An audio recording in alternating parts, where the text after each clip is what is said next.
We wanted to end our show today on a high note with a special Christmas story, and we wanted someone really special to read it.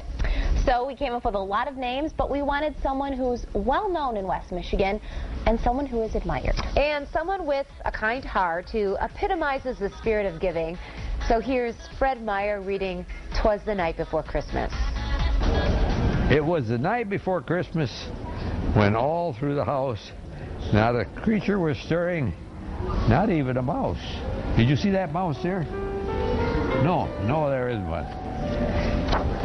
The stockings were hung by the chimney with care in hopes that St. Nicholas soon would be there. Now you know who St. Nicholas is? Santa Claus. The children were nestled all snug in their beds while visions of sugar plums danced in their head. Did you ever see a sugar plum? No. And Mama in her kerchief and I in my cap had just settled our brains for a long winter nap. When out on the lawn there arose such a clatter, I sprung from the bed to see what was the matter. Now who made the clatter? Away to the window I flew like a flash, and I tore open the shutters and threw up the sash. The moon was on the breast of the new fallen snow and gave the luster of midday to the object below. When what to my wondering eyes should appear but a miniature sleigh and 8 tiny reindeer. More rapid than eagles, their courses there came, and he whistled and shouted and called them by name. Now Dasher, now Dancer, now Prancer, now Vixen. Oh come, Comet, and on Cupid, on Donner, on Blitzen. He's telling them, let's go. Here's a picture.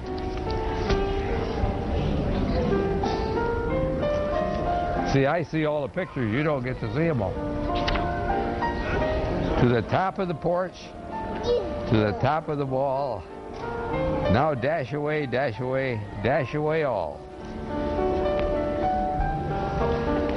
As dry leaves that before the wild hurricane fly, when they meet with an obstacle and mount to the sky.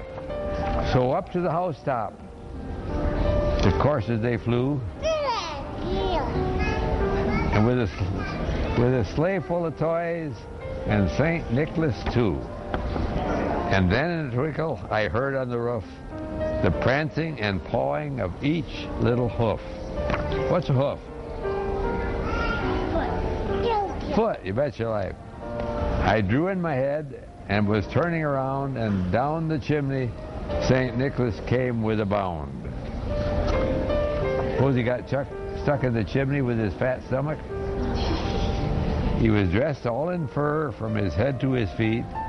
His clothes were all tarnished and with ashes and soot.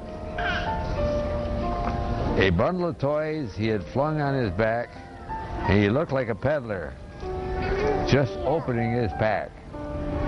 His eyes, how they twinkled, the dimples, how merry. His cheeks were like roses, and his nose like a cherry. His droll little mouth was drawn up like a bow, and the beard of his chin was as white as snow. Now how come the beard didn't get dirty? The stump of a pipe he held right in his teeth, and the smoke encircled his head like a wreath. He had a broad face and a little round belly that shook when he laughed like a bowl full of jelly. He was chubby and plump and right jolly old elf. I laughed when I saw him in spite of myself. A twinkle of his eye, a twist of his head, soon gave me to know I had nothing to dread.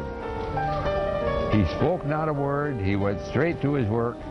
He filled all the stockings and then turned with a jerk. He wasn't the jerk, the stockings. And laying his finger aside on the side of his nose and giving a nod, up the chimney he rose. He sprang to his sleigh, and to his team he gave a whistle, and away they flew like down in a thistle. I heard him explain as he drove out of sight, "Merry Christmas to all, and all a good night."